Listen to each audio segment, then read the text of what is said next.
Screen हमारी visible है सभी साथियों को? जी। Yes sir, yes sir. Alfred lord Tennyson को आज हम लोगों को पढ़ना है। और अल्फ्रेड लॉर्ड टेनिसन जो है विक्टोरियन एज के बहुत ही एक फेमस और महत्वपूर्ण जो है ये अथर माने जाते हैं। अगर हम विक्टोरियन एज आज से स्टार्ट कर रहे हैं, अल्फ्रेड लॉर्ड टेनिसन उस एज से बिलोंग करते हैं। इनका जो है जो लिविंग पीरियड है 1809 से लेकर के 1892 तक के बीच का ये माना जाता है। मतलब अथेंटिकली यही है। ये जो पीरियड है विक्टोरियन एज के समय का है। और अगर विक्टोरियन एज आज से स्टार्ट कर रहे हैं तो थोड़ा विक्टोरियन एज के विषय में भी हमें जान लेना चाहिए। बैकग्राउंड हिस्टोरिकल अगर पता होता है तो हमें उस राइटर के जो आउटलुक है, जो उसका बैकग्राउंड है, वो भी जानने में हमारे लिए आसानी होती है। विक्टोरियन एज, विक्टोरियन एज अगर हम देखते हैं तो विक्टोरियन एज के पहले कौन सी एज थी और विक्टोरियन एज के बाद कौन सी एज आती है। 1785 या 98 से 1830 या 32 तक के रोमांटिक पीरियड माना जाता है और 32 से 1901 तक के विक्टोरियन पीरियड जो है माना जाता है। इंग्लिश लिटरेचर के पॉइंट ऑफ व्यू से और साइंटिफिक पॉइंट ऑफ व्यू से, मॉडर्निटी के पॉइंट ऑफ व्यू से विक्टोरियन एज जो है बहुत महत्वपूर्ण जो है एज मानी जाती है। ये एक ऐसी एज है जिसे इन्वेंशन की एज कहा जाता है। इस पीरियड में जो है बहुत सारे इन्वेंशन हुए हैं जो नॉन लिटरेरी फैक्ट हैं, बावजूद इसके जो है हमें उनको जो है ध्यान में रखना है क्योंकि वहां से क्वेश्चन जनरली बनाए जा सकते हैं। जो विक्टोरियन एज है वो 69 ईयर तक के ये पीरियड जो है इसका माना जाता है। और विक्टोरियन एज के बाद जो है 1901 से 1945 तक के मॉडर्न एज मानी जाती है। तो ये कहा जाए कि विक्टोरियन एज का जो प्रिकर्सर एज है वो रोमांटिक एज है और जो सक्सेसर एज है वो मॉडर्न एज है। जो इनका खुद का पीरियड है 69 ईयर का है और जो प्रिकर्सर एज है वो 45 ईयर की है और जो सक्सेसर एज है वो 44 ईयर की है। ये इनका हो गया थोड़ा सा आउटलुक जो है एज से रिलेटेड जो है। अगर हम बात विक्टोरियन एज की बात करते हैं तो इसमें जो है कुछ फैक्ट हम लोगों को जान लेना जरूरी होता है। जैसे कि जो है beginning of the Victorian period is dated sometimes eight 1872 the first reform bill आता है 1832 में, इसलिए यहाँ से इसकी एज मानी जाती है। And sometimes eight 1837 the assassination of queen Victoria. और कुछ लोग जो है इसे जो है 1837 से मानते हैं क्योंकि उस पीरियड में क्वीन विक्टोरिया का जो है राज्याभिषेक होता है या वो अपने थ्रोन पर आती है। It extended to the death of Victoria in 1909 में विक्टोरिया की डेथ हो जाती है, वहां तक के ये एज जो है मानी जाती है। The year 1870 is often used to divide early Victorian from late Victorian. No doubt, with the reign of Victorian period, Queen Victoria, there began a new golden age in the literary history of England. जैसे अच्छा golden age किसे माना जाता है, हम लोग पढ़े हैं हिस्ट्री में, प्रियांशी मैडम ने भी कई बार पढ़ाया है। लिटरेरी एज को गोल्डन एज किसे माना जाता है? रेनेसा, रेनेसा को। रेनेसा में भी वो भी जो है इलिजाबेथ को जो है हाँ गोल्डन पीरियड जो है माना जाता है। और विक्टोरिया एज को जो है न्यू गोल्डन पीरियड जो है ये माना जाता है। The great reform bill act of 1872 expanded suffragette albeit still limited to a certain segment of the population। Reform bill जो फर्स्ट आता है 1832 में, old barrack were abandoned or added to adjacent to other। Voting was extended to those male who owned 10 pounds। इसमें जो reform bill आता है तो जो वोटिंग राइट है 10 पाउंड जो ओनर थे उन तक के इसको बढ़ा दिया जाता है। सेकेंड रिफॉर्म बिल जो है 1867 में आता है, जहां पर वोटिंग जो राइट्स है वो वर्किंग क्लास तक के एक्सटेंड किया जाता है। और थर्ड रिफॉर्म बिल आता है 1884 में, जो all mains above 21st year उनको जो है वोट देने का अधिकार मिल जाता है। एक्ट 1918 वुमेन्स अबव 30 ईयर्स को राइट मिल जाता है वोट देने का। और act 1928 all men's and women's above 21 year कुछ वोट दे सकते थे। Slavery abolition in British Empire 1839 में होता है। फर्स्ट इंडियन वॉर इंडिपेंडेंस जो है इसी पीरियड में होता है, क्योंकि इंडिया एक कॉलोनी होती है इन लोगों की, इसलिए ये फैक्ट हमारे लिए इंपॉर्टेंट है। 1857 की क्रांति, ये फैक्ट यूं ही नहीं हम पढ़ रहे हैं कि भाई साहब ये तो हिस्ट्री के पॉइंट ऑफ व्यू से हम क्यों पढ़ रहे हैं, ये इंग्लिश लिटरेचर को ये सारी घटनाएं प्रभावित करी हैं उस टाइम पे, इसलिए जो है इनको जानना जरूरी है। Charles Dickens, Brontë sister, Oscar Wilde, George Eliot were among the prominent literary figure of the time. कह सकते हैं कि इनके कंटेम्प्रेरी जो हैं, हालांकि कंटेम्प्रेरी की अलग से लिस्ट हमने इसमें दी है। Scientific discoveries included Charles Darwin theory of evolution, origin of species 1859, ये डेट भी इंपॉर्टेंट है। Also had the profound impact on Victorian thought. अच्छा, ये सारी चीजें जो हुई, भले जो है ये लिटरेचर से डायरेक्टली ये जो है रिलेटेड ना हो, लेकिन जब ये इन्वेंशन हुए, जब ये घटनाएं हुई, ये सब बिल विल आए, इनसे जो राइटर्स थे उस समय के, जो इंटेलेक्चुअल्स थे, उनके जो विचार हैं वो प्रभावित हुए। जब विचार प्रभावित हुए तो उन चीजों को वो अपनी राइटिंग में डिपिक्ट करना जो है वो चालू कर दिए। जनरली जहां पर चूंकि फेथ भी था और साइंस भी था, तो ये कॉन्फ्लिक्ट भी यहाँ पर देखने को मिलता है। और एक जो है विक्टोरियन कंप्रोमाइज भी इसे कहते हैं, फेथ और साइंटिफिक चीजों के बीच में एक कंप्रोमाइजेशन भी देखने को मिला। आगे राइटर कौन कौन से इसमें हैं हम लोग कवर करेंगे। अगर हम नोबल राइटर्स की बात करें इस पीरियड के, और ये सारे राइटर कह सकते हैं हम कि जो क्लोजली एसोसिएटेड हैं टेनिसन के, वो इनके कंटेम्प्रेरी भी ये माने जाएंगे। थॉमस कैरलिन, जो इनका मेजर वर्क है सार्टर रिसार्टस, ये कई बार पूछा गया है, 1836 में आता है। और Thomas Macaulay, lays of ancient Rome. 1840s की अगर हम बात करें तो इमली ब्रोंटीस, इनका जो है नाम ही पर्याप्त है, काफी है। तूफानी सिस्टर के नाम से भी जो है जानी जाती है, स्टॉर्मी सिस्टर। शार्लेट ब्रॉन्टी और विलियम मार्क्वेस ठाकरे, यहाँ से भी क्वेश्चन सेंट्रल में बहुत बनता है। 1850s की अगर हम बात करें तो डिकेंस है, डेविड कॉपरफील्ड इनका फेमस वर्क रहा है, यहाँ से बनता है। ब्लीक हाउस है, ग्रेट एक्सपेक्टेशंस है, ये सारे इनके बहुत ही महत्वपूर्ण है। अल्फ्रेड टेनिसन इसी में आते हैं, इनका इन मेमोरियम और the idyll of the king काफी जो है इनका फेमस होता है। अगर हम 60s की बात कर लें तो लावेल कार्ल्स है, जॉर्ज इलियट है, रॉबर्ट ब्राउनिंग है, ऑस्कर वाइल्ड है, थॉमस हार्डी है, ये सारे राइटर इन्हीं के पीरियड के रहे हैं। जीबी शाह 80s में रहे हैं। रॉबर्ट लुइस स्टीवेंसन, ये भी जो है 80s के करीब में माने जाते हैं। इनका इनका जो मैन ऑफ सुपरमैन है जीबी शाह का, ये वर्क काफी जो है फेमस है। 90s की अगर बात करें तो एच.जी. वेल्स, रुडयार्ड किपलिंग, जंगल बुक, कई बार जो है क्वेश्चन यहाँ से बना है। द टाइम मशीन जो एच.जी. वेल का, यहाँ से भी क्वेश्चन बनते हैं। The war of words, special fact में अगर बात करें तो रिप्रेजेंटेटिव जो पोइट हैं इस एज के, वो अल्फ्रेड लॉर्ड टेनिसन है। यहाँ से बहुत ही इंपॉर्टेंट फैक्ट जो है इसको माना जाता है। रिप्रेजेंटेटिव जो नॉवलिस्ट हैं इस एज के, वो चार्ल्स डिकेंस है। और जो मोस्ट पेसिमिस्ट पोइट है वो मैथ्यू अर्नल्ड है। पेसिमिस्ट और ऑप्टिमिस्ट जो है एक क्वेश्चन बनता है, टीजीटी में बन जाता है पीजीटी के अलावा। तो पेसिमिस्ट जो है मैथ्यू अर्नल्ड है। एमपी ध्यान रखिए, pessimist Matthew, MP pessimist Matthew.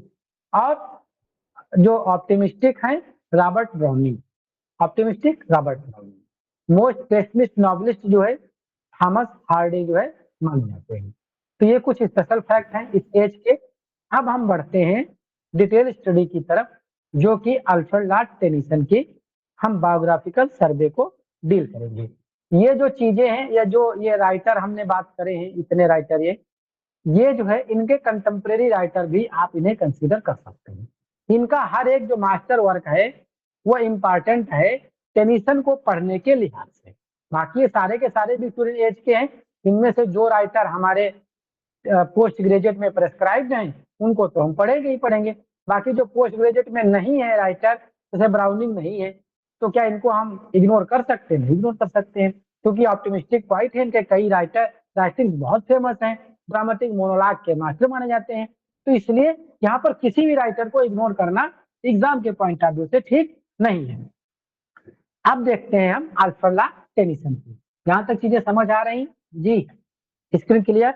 Yes sir. जी सर। जी सर, बहुत और क्लियर।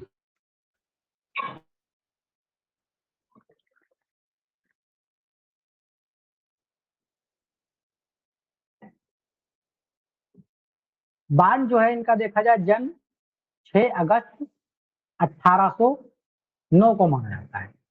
पहले तो ईयर पूछ लेता था, अब उनका मंथ और डेट भी क्वेश्चन बनने लगे यहाँ से। समर बाय लिंकनशायर इंग्लैंड 6 अक्टूबर 1892 को इनकी डेथ हो जाती है। इंग्लिश पोइट रहे हैं और पोइट लोरियट भी रहे हैं, और क्वीन विक्टोरियन के रेंग में जो है इनका अच्छा खासा प्रभाव। Known for poems reflecting medievalism, mythological themes, vivid imagery, influence the pre Raphaelite brotherhood. इन पे प्रभाव अच्छा खासा इन पे देखने को मिलता है। फेमस जो इनका फ्रेज माना जाता है, nature red in tooth and claw, it is better to have loved and lost. ये जब हम पढ़ेंगे इनके वर्क जो है 5 चीजें निकल के आएंगी। Their not to reason why their but to do and die. ये लाइनें इतनी फेमस हैं, यहाँ से क्वेश्चन अगर बने तो टेनिसन को तुरंत जो है चिपकाइए। Recognised as a leading figure of Victorian poetry, influenced later art movement such the pre-Raphaelite brotherhood. तो his medievalism themes and powerful visual imagery इनके एक स्पेशल फीचर रहा। अर्ली लाइफ की अगर हम बात करें तो जॉर्ज क्लीटन टेनिसन इनके जो है फादर थे। ये मिडिल क्लास फैमिली से ये बिलोंग करते। Was an Anglican clergy man. इनके जो पिताजी थे जीसी टेनिसन, वो एक क्लर्जी मैन थे। आप very talented which included architecture, music, painting and poetry. काफी ठीक ठाक गुणों से जो है परिपूर्ण इनके पिताजी थे। Tennyson's mother Elizabeth Fitch was the daughter of a vicar, making Tennyson's background deeply rooted in the religious and intellectual traditions. इसीलिए जो है इनका भी जो नेचर रहा थोड़ा जो है रिलीजियस रहा और ज्यादातर रिलीजियस रहा। इनकी जो वाइफ का नाम है एमिली सैलवुड है। 1850 में इनकी जो है शादी, with whom he had 2 sons, Hallam and Lionel. Hallam जो है इनके फ्रेंड का भी नाम, जिन पर जो है उन्होंने इन मेमोरियम लिखा है, और हालम इनके लड़के का भी नाम है। स्टोरी ये होती है कि इनके जो फ्रेंड होते हैं बहुत ही क्लोजली एसोसिएटेड होते हैं, और वो वियना के युद्ध में उनकी डेथ हो जाती है।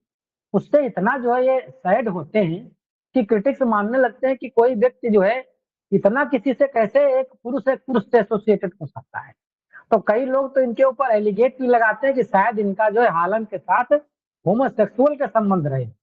जैसा कि विलियम शेक्सपियर का माना जाता है कि कोई फेयर यूथ है, जिसका नाम तो उन्होंने नहीं लिया, लेकिन ऐसा उन्होंने अपने सोनेट्स में उसका डिस्क्रिप्शन किया है कि ऐसे लगता हो कि कोई पुरुष एक अपनी प्रेमिका का वर्णन करता है, ऐसे ही उन्होंने जो है फेयर यूथ का वर्णन किया है। इससे जो है मौका मिल गया क्रिटिक्स का उनपे इस तरह की उंगलियां उठाने का, और यही स्थिति जो है यहाँ पर जो टेनिसन की भी मानी जाती है। सर ये इनका हेलम का टेनिसन की सिस्टर से भी तो लव अफेयर हो गया था, है ना सर? हाँ वही चीज बोलता रहा हूँ। और ये इतने पक्के दोस्त थे कि इनकी जो सिस्टर थी, इनसा जो है अफेयर था, इनकी शादी होने वाली थी, इनकी मैरिज वैरिज जो है बिल्कुल ठीक थी कि चलो अब ये हमारे रिश्तेदार बन जाएंगे। लेकिन अचानक जो है वार में जाते हैं लोग, वहां पर जो है उनकी डेथ हो जाती है, सेरेब्रल अटैक आता है उनको, वहां डेथ हो जाती है। और वहां से इतना ये जो है दुखी होते हैं कि इन मेमोरियम जो है पूरा वर्क लिख डालते हैं। इन मेमोरियम एक इलिजी है, लेकिन पास्टोरल इलिजी नहीं है। हालांकि क्वेश्चन में दिमाग में रखिएगा कि हालम पे लिखी गई इलिजी वो पास्टोरल इलिजी नहीं है, और जबकि हालम एक क्वाइट भी है, लेकिन जिन पे इलिजी लिखी गई है वो इनके मित्र हैं, इसलिए वो पास्टोरल इलिजी नहीं है। और जो हालम क्वाइट है वो इनके लड़के हैं, उन पे कोई इलिजी नहीं लिखी गई, वो एक खुद ही जो है एक क्वाइट है, हालम जो है खुद एक क्वाइट। तो ये कंफ्यूजन कभी कभी आ जाता है कि हालम क्वाइट भी थे, तो उन पे लिखी गई इलिजी पास्टोरल होनी चाहिए थी, इसीलिए पास्टोरल वो नहीं है। समझ में आ रहा है मेरी बात जी? Yes sir. Sir pastoral elegy नहीं ठीक है है वो? ना, वो ये ओनली इलिजी क्वेश्चन बनता है, टीजीटी में ही बनता है, टीजीटी में भी जो है इन मेमोरियम से क्वेश्चन बनता है, वो पास्टोरल इलिजी नहीं, वो इलिजी है।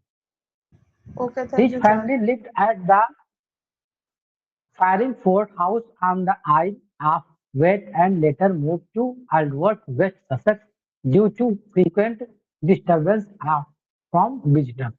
Visitors की वजह से वो दूसरी जगह पर वेस्ट ससेक्स जो है शिफ्ट हो जाते हैं।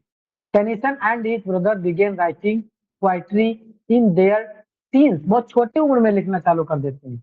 A collection was published when he was 17, जब वो 17 के थे तब उनका जो एक कलेक्शन आ जाता है। The death of Arthur Hallam, his close friend and the fiancé of his sister Emilia, इनकी सिस्टर का नाम इमलिया होता है और इनके ही जो है ये फियांस रहते हैं। Deeply affected him and inspired his work, notably in memoriam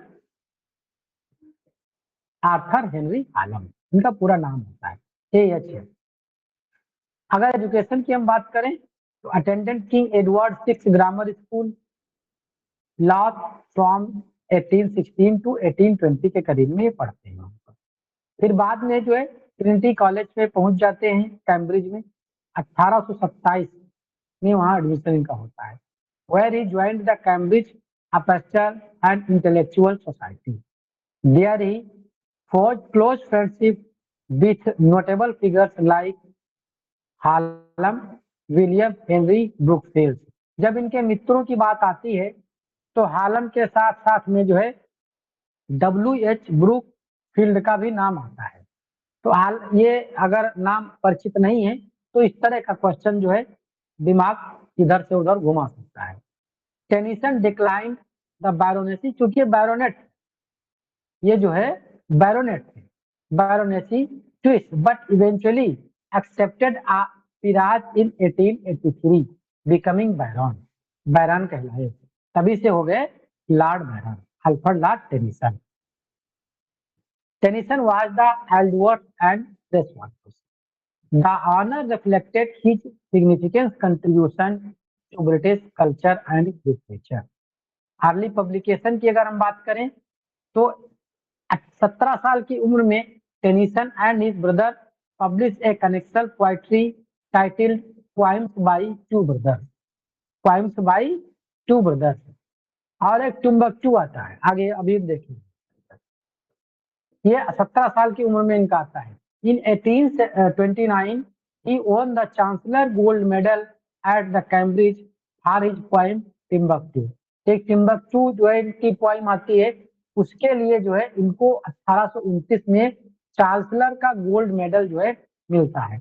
बहुत ही कम उम्र में चीजों को जो है करने लगते हैं। सोचो जो है इतने छोटे छोटे बच्चे जो है होश नहीं संभाल पाते हैं, व्हाट्सएप फेसबुक इंस्टाग्राम पर बिजी हैं और ये इतना जो है काम कर रहे हैं।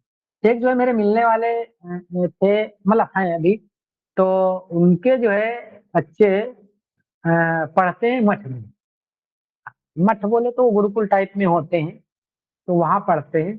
और उनको जो है अभी प्रेजेंट में 6, अभी वो उनकी उम्र शायद जो है प्राइमरी में ही, प्राइमरी या 6 क्लास में है। तो उनको भी 6 लैंग्वेजेस आती हैं। हाँ, पाली आती, संस्कृत आती, इंग्लिश आती, हिंदी आती है, और शायद जो है जापानीज या चाइनीज करके कुछ 5 या 6 लैंग्वेजेस जो है उनको आती है।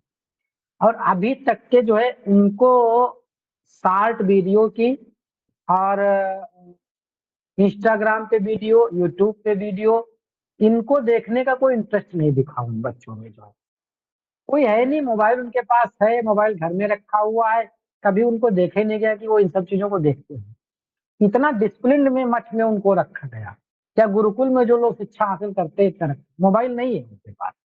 और आज की डेट में जो है बच्चे बिना मोबाइल के चीजें करते नहीं। माँ बाप जो है उनको इंस्पायर करते हैं कि बेटा तुम जो है मोबाइल यूज करो, और वो डायरेक्टली नहीं कहते यूज करो, लेकिन कुछ एक्टिविटी उनकी भी होती है तो बच्चे उसका अनुसरण करते होता है। और 17 साल के भाई साहब देखो, ये चांसलर गोल्ड मेडल पा रहे हैं, कितने होनहार रहे होंगे ये। हिज फर्स्ट वो तो सोलो सर कलेक्शन गुरुकुल में, पॉइंट चिफ्टी लिरिकल। वो तो सर जी वो तो सर वो तो सर गुरुकुल में अपन पढ़ रहे हैं। छोटे बच्चे को शांत करेंगे तो हाथ में मोबाइल थमाएंगे, क्रिएटिव मोबाइल से खेलेंगे, तभी शांत हाँ होगा, वो दिमाग का इस्तेमाल नहीं किया हाँ, जाएगा। सही बात है। His first solo collection points के नाम से आता है। चीफली लिरिकल्स अपीयर्ड इन 1830 में, and included celebrate poems like Claribel and the Mariana। 1833 में जो है इनका सेकंड पोएट्री का वॉल्यूम आता है। उसमें जो है the lady of Shalott faced heavy criticism which led him to the refrain from publishing for nearby editors। इतना क्रिटिसिज्म हुआ इसका, द लेडी ऑफ सॉलेट का, ये लिखना उखना बंद कर दिए, लगभग दशक तक के पूरा लिखना बंद कर दिए। फिर जो है हिम्मत जुटाए, 1842 में release a successful 2 volumes collection poems which included Ulysses. और द लेडी ऑफ साइलेंस जो है सेकंड रिवाइज वर्जन इन्होंने इसमें डाला। यहाँ से जो है इनकी फेम जो है स्टार्ट होती है। अगर हम इनके जो वर्क की बात करें तो जिनके वर्क रहे हैं, इन वर्क में जो है मेडिवल और मेथोलॉजिकल थीम जो है देखने को मिलती है। शॉर्ट लिरिक्स देखने को मिलते हैं, जैसे ब्रेक ब्रेक ब्रेक आप देखेंगे। और इन मेमोरियम जो इनका रहा है वो एक इलिजी है, अर्थर हालम पर जो है वो काफी इनका मैग्नम ओपस वर्क माना जाता है। आइडियल ऑफ द किंग एक सीरीज है जो है काफी दिन तक के चलती है, इसको हम सेपरेटली डील करेंगे चीजों को जो है। और जो इन्होंने फ्रेज यूज किए वो सारे अभी हम ऊपर डील कर चुके हैं।